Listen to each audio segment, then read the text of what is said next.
you see Israel. I mean, God tells them in Deuteronomy, he says, do not fail to keep my commandments, to tell your young people and your children about this, that they may also experience freedom, right? And my blessing. And then you see later, of course, we all know this, where it says, hey, guess what? They failed to do that. They failed to tell their children of the wonderful things God had done. They failed to remember the goodness of God. And they got themselves in a world of hurt. And we are seeing that right now as a nation. We have failed to to teach our children about the goodness of what this country was founded on, about why it matters that the Constitution, the Declaration of Independence are different than any other constitution in the world, and how that impacts our living, how you carry on liberty for the next generation. We failed to do that. We failed to perpetuate. We just sort of thought it would, I think, just be there somehow. Hi, welcome to Wild and Beautiful. We're Joanna Hyatt and Lauren Enriquez, your co-hosts who every week are helping you live out your faith in a way that's biblically rooted but culturally relevant. You know what's fun? What's fun? Is when your dog gets sprayed not once, but twice by a skunk in 1 week. In one week? 1 week. First time last week was like, I think it was like a drive-by misting. Skunk was on the other side of the fence. And I mean, that's like the definition of crop dusting right there. Okay. But then the second time last night, my husband smelled the skunk and flung open the back door. Dog comes running in. And whereas before she had just been kind of like amped on adrenaline, this time she starts trying to rub up against the couch. I thought, crud, she actually got sprayed and the house smelled horrible. So once again, last night, we're washing her with hydrogen peroxide and baking soda and dish soap and like stripping linens and all this stuff around the house. The house still smells like skunk. Oh, just a little bit, like just a bit where you're like, is it in my nostrils? Is it in my mind? Or is this a real thing? Yeah. But you know it's bad when the best thing that smells in your house was the dirty Swiffer pad because it had the like cleaning. Oh my gosh. It's Febrezing your house. I just kept smelling that and then mop the floor. Oh my gosh. Okay. So the extent of my knowledge about cleaning skunk smell off of an animal comes from the show Curious George, where they bathed in the children's show. Yeah. Okay. Love it. That's my favorite children's show other than Little Bear. We're going to talk about another children's show that we used to like later, but apparently tomato juice is what they use in Curious George. Ever heard of it? Is this a wives' tale? I don't know, because I grew up hearing that. And first of all, I don't have vats of tomato juice just sitting in the basement. Like, who has that? Second of all, have you ever tried to bathe a dog? Because they shake. Water shaking everywhere is one thing. Tomato juice? Yeah. So everything I found online last night did not ever mention tomato juice. Okay. It was like, for dogs, it was hydrogen peroxide diluted. Otherwise, our black dog becomes a horrible bleach job. Or it was like vinegar. I don't know. Which also smells bad. It sounds like we live in the country, and we do not. We live in the suburbs. We live in a lovely little neighborhood where we can see our neighbors on either side of us, and they can see our crazy children. And yet we have a skunk problem. So stay tuned, folks. We're going to trap that thing because I am not making this a weekly occurrence. 4 kids is plenty. Do you see the skunks or do you just smell them? We smell them, but Andrew's pretty sure he saw it run across the yard one day. I smell them. We have them around here, but I've never seen one in the flesh. You can smell them up to 1,000 miles away. Oh so my pretty gosh. sure people in Idaho now smell us. Okay, so the skunks are probably living out in the country, and they're just spraying us here in the suburbs. I always film when there's a cool animal in the yard, and I filmed an armadillo this morning that got into the yard and was running around looking for a way out, which was very cute. Apparently they're blind. And then that's the state animal of Texas. Then I also filmed a possum walking by my office one night, my office window, with like her whole gaggle of babies on her back. It was so cute, but they're also disgusting. So,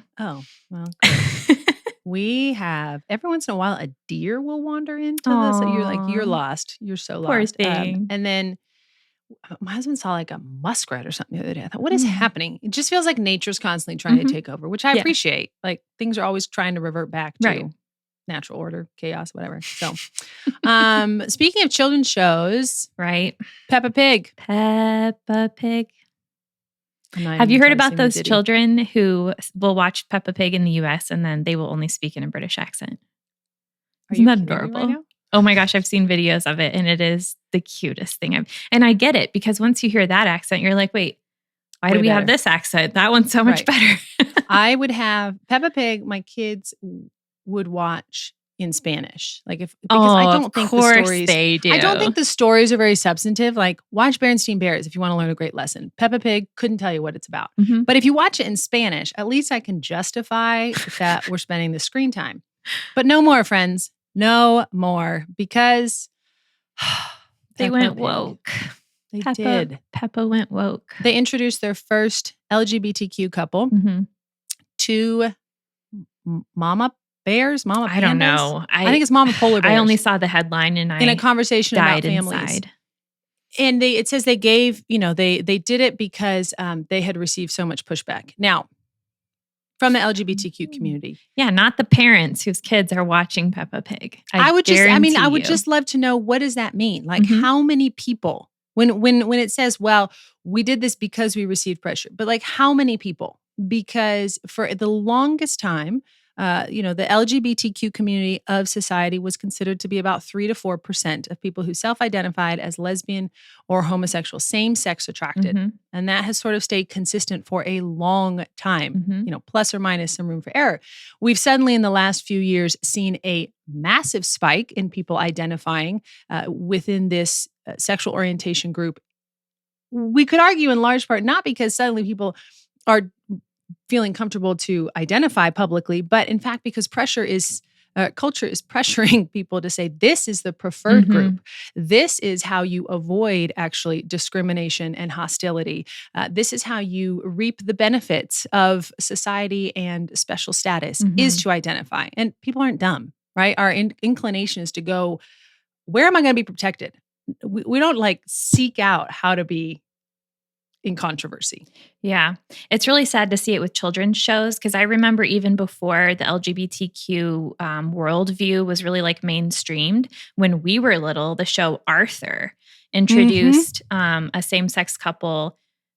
I think it was a number of seasons into the show, but that was before you would even see that on adult shows very often. Right. It was an early introduction. And it's really sad to see that we're experimenting with these worldviews on children, the most vulnerable, impressionable people group among us. And the whole purpose of a children's show should be that you can set your child in front of it and not worry that they're going to be exposed to something that you wouldn't be exposing them to as the parent. They should be getting reiterations of what you're trying to teach them. And just to do it on a show like Arthur, like Peppa Pig, where as parents, we've watched these shows, we know what to expect from the show, we know we can trust the show, we've vetted it.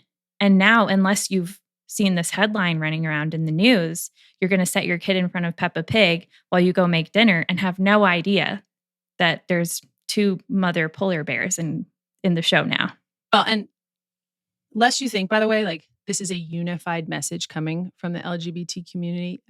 A friend sent me a few videos from the Instagram handle Gays Against Groomers. Have you seen this? Ooh, no, but I like the handle. So it's men and women who identify as same-sex attracted who are speaking out against this push to have young children mutilate their bodies, against this push to tell young children, what your gender identity is, all these things. And so it's important to remember that when you hear a headline that says, this has happened because this community spoke out, they don't speak for everybody in that community. There's a divergence of thought, and that's a whole different episode about why there is this divergency of opinion and belief even within this particular community.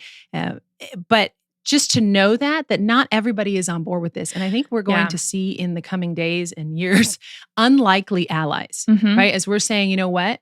The line in the sand is we protect our children. I think there's going to be people that say, I will disagree with you on 99% of other things, but on this, I am with you. And we will start there. Yeah. And it's interesting to me that I've seen so many companies that will change, they'll introduce the gay worldview, or they'll change something that they're selling, or they'll pull their advertising from a show because one person complained. One person wrote in and said that I'm offended by this. And we're always hearing about the LGBTQ lobby unifying together to demand some type of action. And I have to ask, and this is sort of like me criticizing myself, because then I think like, wait, where's my lobby? Like, why didn't I get to this TV show first and either thank them for, having good morals on their show or encourage them to continue promoting family values on their show? Like, maybe we need to take a page out of that playbook and be competing for the attention and the action of these companies. I like that. Okay, hold that thought, because that actually ties into something we're going to discuss later about whether you're trying to actively change or preserve, perpetuate something. There you go. Okay, next hot take from this week. From this week. JLaw. I don't think that's her nickname. I just gave it to her. No, it Jennifer is. Lawrence. Is it? Okay, Yeah. Good. JLaw, Jennifer Lawrence. So I didn't even know Jennifer Lawrence was married. That was my first discovery, which then led to a child, second discovery, because she was in the news this week talking about her sweet little baby boy and also how our politics are killing people because Roe versus Wade was overturned. Right. You want to unpack that one? I don't know what there is to unpack. I don't understand. Okay, how about her quote? Yeah, that left us just so like perplexed? I can tell you what she said. So she was talking about, at the same time, she's talking about this new baby she has, and she's talking about miscarriages that she's had in the past. And she said about her child, which I actually found this so endearing, and I can totally just like hear the Jennifer Lawrence voice. She said, I mean, the euphoria of Cy, it's just Jesus, it's impossible. And then she said, I always tell him, I love you so much, it's impossible. And as a mom that's had babies, that is an exactly correct summary of how you feel about your baby. You just look at your baby and you're like, I don't understand how I could possibly love you any more than I do. But then at the same time, and I feel sorry for her because this girl is so confused.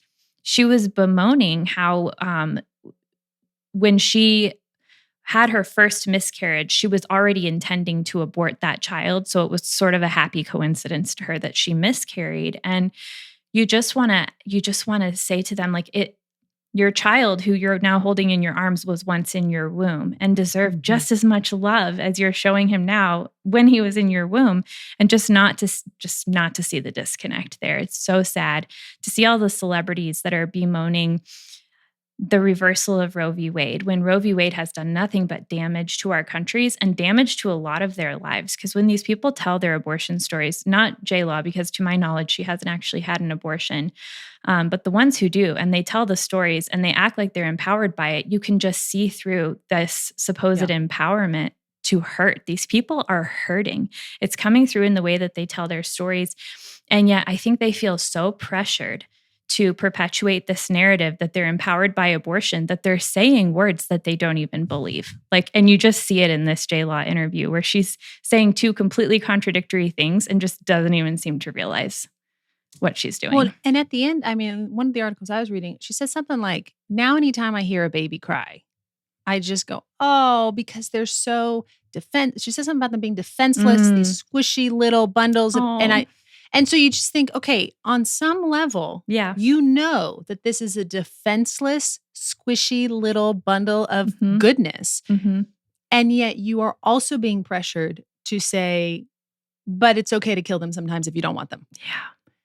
And, we can't even say that disconnect is limited to people who don't profess to follow God. Yeah. Because of course, you and I mean, we talk about this a lot. We rant against it in our personal chats of how increasingly we're seeing people who claim to be followers of Christ, who claim to know the truth, lack any sort of logic. And I know that sounds harsh, but it is a lack of logic to say in some cases this child has value, and in some cases it does not, because it defies science, it defies reason, it defies natural law, and to try to kind of play both sides of the fence of like, I want you to like me, but also, I adhere to biblical truth. You don't. Like, actually, Jesus is pretty clear. You're not going to be liked. Yeah. It's just the way it is. And if more people would just stand up courageously, but lovingly say, no, that's not true. That's not right. Actually, it is a squishy, lovable little thing that we should protect all the time. And I'm not going to be cowed by the screaming mob. I believe we would start to see a shift. I have to think that if more people in Hollywood actually had more children too, it would help.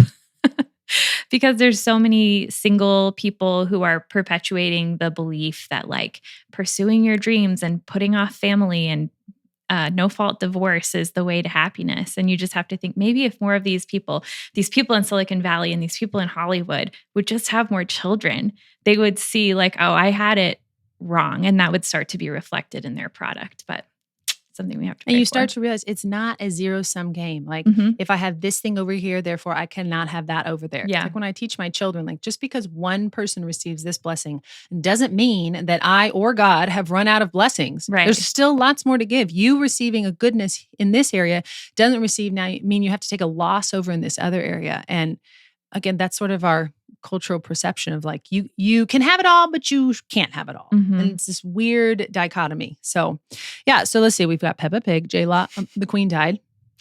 Want to talk about the Queen? Should we not talk about the Queen? We can talk about the Queen. I feel like you have a hostility towards the Queen. I don't have a hostility You're toward the the one person on social media who doesn't, maybe. I'm not on social media, so. That's probably good. You're getting a lot of hate right now just for your apathy towards the Queen. Actually, I was on social media yesterday for the person I work for, whose accounts I manage. And I was floored by the number of like outright monstrous tweets about the Queen's death. There was like one trending rude? Yes. There was Why? like one trending topic about, rest in peace. We loved you. You were a great leader. Then there were like 2 or 3 under that were like celebrating that she had died, making fun of the fact that she had ever lived at all. I mean, oh my gosh, the animosity, it was discouraging. So seeing that, I kind of placed myself definitely more in the camp of like, this was a great woman who definitely doesn't deserve that. My only like critique of the Queen is that, and I don't know how all of British politics works. I know she was the head of the church, not exactly the head of the state in the same way the prime minister was, but abortion really flourished under her. And I wished that because she was known for going out of her way to say, we can't let our country lose its religion. We can't let our country lose its morality. I just didn't really see her like specifically hone in on abortion. And I kind of wonder if like the trajectory of that issue could have been different in their country if she had been more outspoken about that particular issue. But, I'm a one issue voter unapologetically. So, and she did a lot of great things. So, that's my little American across the pond perspective. Admittedly, the bulk of my knowledge of her is based on The Crown. Thank you, Netflix, for that. And because of that, I'm like, she was lovely. You also realize how difficult it is. Again, a good reminder, like things look great from the outside. Yes. Like, wouldn't it be wonderful to marry a prince? No, it would not, actually. Yeah. That was the lesson from The Crown. But in you saying that, it makes me think, again, the value that mothers have. Physical mothers, yes. Yeah. But also mothers of, spiritual mothers and mothers of a nation. I mean, she, in a sense, I think part of why her loss is so great is for many, she has been the constant. I mean, her first prime minister was Winston Churchill. Okay. Winston Churchill. And very cool that the last prime minister she got to welcome in was a woman. But for so many, she's sort of been that mom presence who has just been there, that's a great steady point. Through all of it. And you're right. I bet she could have found a way to lovingly speak to this, to the value of family, of children. And, you can't ultimately stem the tide if everybody else is going in the opposite direction. But never underestimate the power that we as women have in taking on those mother roles, in teaching and training up and speaking truth with boldness, but also this just nurturing edge to us that says, hey, I am for you. And it's because I'm for you that I'm going to call these things out. That's so good, Joe. I love how you had that broader perspective to share. All because of what you said. Look at us. Okay. Now we get to the fun part, as though this first part wasn't fun. Okay, friends. So this came about because you were in a funk. What are we talking about? We're talking about the end of America. Oh, yeah. I heard somebody, I was in a funk because I realized that we're totally in a post-Christian America. I mean, listen, Drew Clavin has been saying the fall of the Republic. Thank you for being here for the fall of the Republic. I think it like 2 sunk years. into my heart the last few weeks though. And it was like this grieving process of like, I think in the back of my head, I thought that maybe that Christian America is still within, we could reclaim it or something. Like it's just in corners. Like maybe there's just pockets that have, like you've got your little Sodom and Gomorrahs that we can just sort of pray into the ocean. Is that, no, you can't say that? Probably not. Well, I mean, you just did. So there we are. I did. And I live on the side of the country that people probably pray, hey, I just let fault line, which is like knock it off. But that's not actually the response we should take. Right. Exactly. So we had a good kind of chat about this. And as per usual, you helped me see like all the sides and not just sink into my little cynical. Should we unpack it for everybody who's not listening? Just let my little island of cynicism sink into the ocean. Yes. You are rather cynical.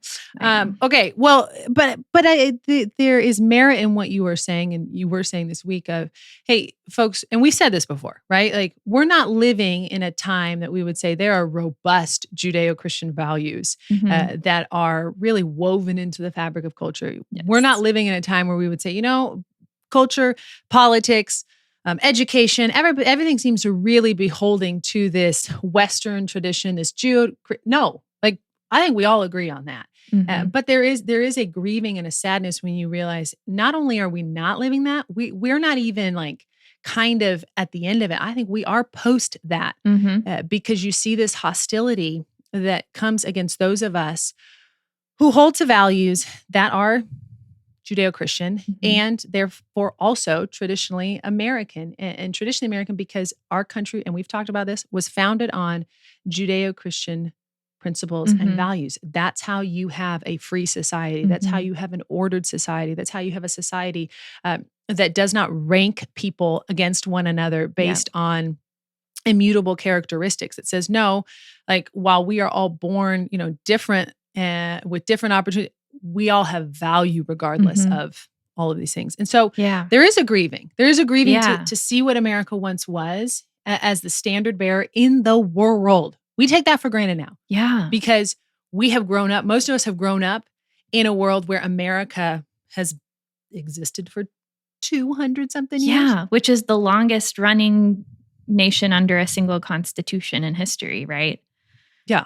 And the only way, though, it has maintained is because you had one generation and the next generation and then one after that held the values and belief system that Constitution was ultimately rooted in. And now we live in a time where people are actively trying to knock out the pillars and the foundations and still have the system of government. And it's not going to work. It's not going to work. It's not going to. I was smiling when you were talking about like the order and the freedom and the Christian principles, because it's like, yes, that's what makes America great. And that's what, when you put your hand over your heart and you sing the national anthem, like that is what I'm thinking about. Like this country where these heroic men, they didn't die for like the capture of more lands or something. They died so that we could be free. And freedom is the prerequisite for living virtue. And so in that sense, like as the freest and most ordered nation, America had the most potential to be the most virtuous. And that I think is like what I feel like so many of us are grieving right now, that it feels like a lost opportunity. But then you reminded me about this, told me about, because I didn't know about this speech that Lincoln had given, and it shed a new perspective for me. So please do share. Okay, hold on. I'm pulling this up. So this actually comes from a book I'm reading through. It's called His Greatest Speeches, How Lincoln Moved the Nation. It's by Diana Schaub. And so she looks at 3 of his speeches. And by the way, like I'm a history nerd, but I am always amazed at the ability of people in the past to write and articulate in a way that is lasting. Like when I look at our current landscape, I think, okay, what that is being written or spoken right now is going to last for another 100 years. I can tell you it's not a single TikTok video. And then, okay? There's even some if they dig it up. ones though, Joe. They're I know funny. There are some. I still don't think in 100 years though, people are gonna be like, that was literary genius. Let us unpack this for its true meaning. Valid. Okay. If we are unpacking TikToks in 100 years, like I'm my cynicism will have been very well placed. Let me just say that. That's true. If that's like the height of it. Okay, we digress. So anyway, in this one speech, I never heard of the speech. He gives this speech to the Lyceum, like men's college or something. Okay. And the topic he chose was on the perpetuation of our, if I have it right, political institutions. But this idea, this is what's so striking. And here's what you got to understand. Okay, so he's giving this speech. This will sound very familiar to some of us. He's giving this speech in a time where there's increasing violence, right? Where he is seeing abolitionists who are being killed simply because and targeted because of their stance against what was the prevailing peculiar way, slavery. Yep. The prevailing peculiar way right now would be abortion, right? And the hostility that we see at pregnancy clinics and pro-life individuals and groups experiencing. So he's speaking up because he says, I see this violence. I see this sort of loss of rule of law. And his concern was that a leader would come in who would take advantage of that, who would not be one who reinstated the rule of law, but instead used that as an opportunity to basically restrict and remove people's freedoms. And so he talks about actually the perpetuation of our government. And perpetuating is to cause to endure indefinitely, right? So here's what I thought was interesting, was that a lot of times we think of those who are right of center as conservatives, as in you are trying to conserve something. Even Tucker Carlson, we were talking about a video he did where he talks about preserving. But if you think about the original intent of that word, to preserve, to preserve is to try to either pickle or stop something in its current state. So it never goes, it's just, it is what it has always been in that time. And let me see if I can find this quote. So she's talking, the author is talking about how he was not just saying we are to preserve this current state of American independence and liberty, but instead perpetuate. So the entire focus of perpetuation is on the everlasting, the eternal, the unchanging. And he was declaring, as a nation of free men, we must live through all time, this is Lincoln's quote, or die by suicide. So the question that always preoccupied Lincoln was whether or not free government can endure. And that the way it endures, and his solution was that people should consistently and regularly be reading the Constitution, be reading the Declaration of Independence, be familiarizing themselves with the documents that are meant to be perpetuated. So, friends, biblical application here. You see this in the Old Testament, right? Like I'm like on a TED Talk here, but bear with me 1 more minute. You see Israel. I mean, God tells them in Deuteronomy, he says, do not fail to keep my commandments, to tell your young people and your children about this, that they may also experience freedom, right? And my blessing. And then you see later, of course, we all know this, where it says, hey, guess what? They failed to do that. They failed to tell their children of the wonderful things God had done. They failed to remember the goodness of God. And they got themselves in a world of hurt.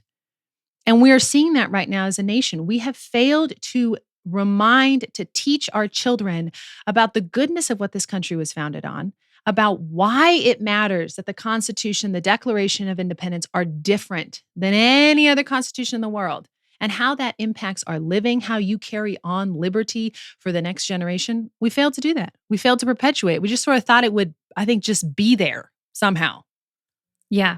Well, and that kind of goes back to the Tucker Carlson video we were talking about. So it was that he gave like a 3-minute kind of commentary on what has happened to the city of Memphis. So Memphis, it's horrible. Yeah, Memphis at one point in history was so well developed and well run and safe and peaceful and ordered and welcoming that it was considered like the capital of the Mississippi Delta region.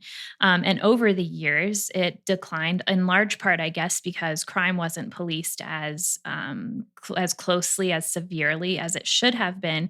And now the most recent story out of Memphis is that a young mom who was jogging was abducted and assaulted and killed and just dumped behind a building in a seedy neighborhood in Memphis. And I think in Memphis at a Target, a mom and her baby, I think it was also Memphis, were abducted. I don't know if they have found those two yet, but at the time we're recording this. But just his point was, he said at one point in his monologue, he said, memory, history is your best defense against manipulation. And that goes back to exactly what you just pointed out about what Lincoln said about reading the Constitution, teaching the Constitution to our children, and for that matter, the Bible, on which much of the Constitution, let's be honest, is rooted. And not letting history be rewritten by those who would prefer a different future than the one that America has already, the one that America promises if we can adhere to those principles. So it's just sad. It's sad to see what is happening in our country. And I think what I realized the last few weeks is that it's okay to just kind of grieve that. Yes. And to know that the golden age may be over for right now, but that doesn't mean that you just lay down in the mud and wallow. It means you have to just strategize. Okay, what's my role in making sure that the future looks different than the present? Well, and in grieving, it's actually facing reality to then move forward in a more effective way. Because if you don't face reality, you will never engage with reality in a way that shifts it. And so, I think we probably all have areas that we grieve. You may grieve the loss of a TV show that you could trust. You may grieve where education is going and what it's doing to thousands of children every day in this country. You may grieve how abortion, proponents are digging in and the inconsistency, whatever it is that causes you to grieve. I think that's in some ways God giving us just like a taste of his grief to carry with him, to say, co-burden with me. But in our grief, God also promises to provide a way forward. I mean, it says in Joel 1, I'm going to read this. It says, "Hear this, you elders. Listen, all who live in the land. Has anything like this ever happened in your days or in the days of your forefathers?" Yes. You read Ecclesiastes, it says, "There is no new thing under the sun. Tell it to your children and let your children tell it to their children and their children to the next generation." I believe that's a telling both of the good that we have experienced and a telling of the bad, the evil, the consequences. I mean, this is the reason we should be teaching our children about the Holocaust. This is why we should talk about slavery in the history of America, so that our children can learn from that. But then it says, Joel 1:3, "What the locust swarm has left, the great locusts have eaten. What the great locusts have left, the young." So excuse me. That's not the part I want to get to. So he's talking about how there's this destruction. Later in Joel, he says, "I will restore to you what the locusts have taken." That's the promise I want to remind you. Not the part where he eats everything. They eat everything. But that's the promise, is that we serve a God who restores. We serve a God who redeems. We serve a God who takes our mourning and brings joy. But you have to walk through those valleys. You have to walk through those seasons, because we do live in a broken world. We live in a world that is diseased by sin. And until Christ comes to redeem it, we're always going to live in that tension. And so grieve what is lost, and then seek the Lord to say, what would you have me do to begin to build for the next generation? Build freedom, build an opportunity for people to encounter the gospel, to pray in hope. We've talked about this. We are to be a people of hope. That is the one thing Christians have over everybody, because we know that this is not it. And so grieve the loss. Don't try to preserve what was in the past, but seek to perpetuate what is good in your homes and in your communities. And in that way, you'll be wild and beautiful. I'm almost going to find a way to put that tagline in. I love it. Well, hey, friends, thanks so much for hanging out with us while we talked about all kinds of things in the news this week. If you have not, please do rate, review, share this. It helps ensure that Wild and Beautiful podcast gets out to other people.